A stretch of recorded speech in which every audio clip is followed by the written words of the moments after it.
Live from WTOC, the Southeast News Leader. The News at 11 starts now. I think council needs to work together and communicate more than they have in the past, and I think that is probably the biggest thing we need to work on. Coming up, Tybee Island preparing for elections. We'll have a look at tonight's City Council forum as the city looks to fill some seats.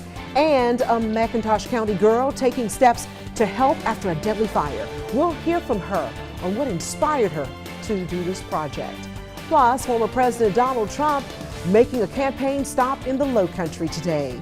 Good evening and thanks so much for watching the News at 11. I'm Dawn Baker. Former President Donald Trump picked up some major endorsements ahead of his South Carolina's first in the South Republican primary. The announcements came during Trump's campaign stop in Somerville today. Our State House reporter Mary Green was there and has more details.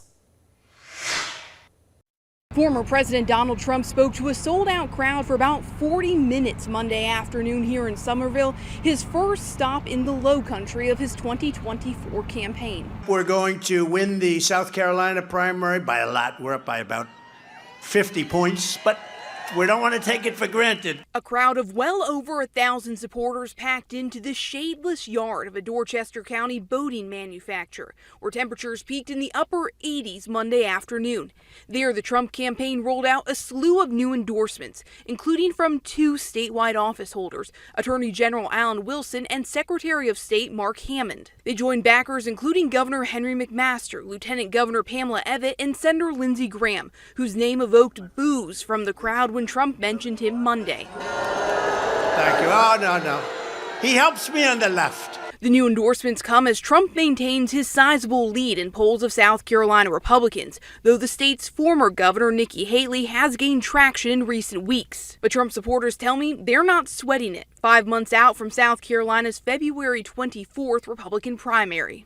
It's ludicrous to think he's not going to be the candidate, definitely in South Carolina.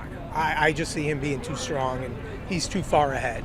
Supporters of the former president also brushed off any concerns about his looming indictments, including those alleging he tried to interfere in the 2020 election. I'm going to support him just to offset the negative treatment that he's getting. Trump was also dismissive of his charges as he continues to deny those results nearly 3 years later.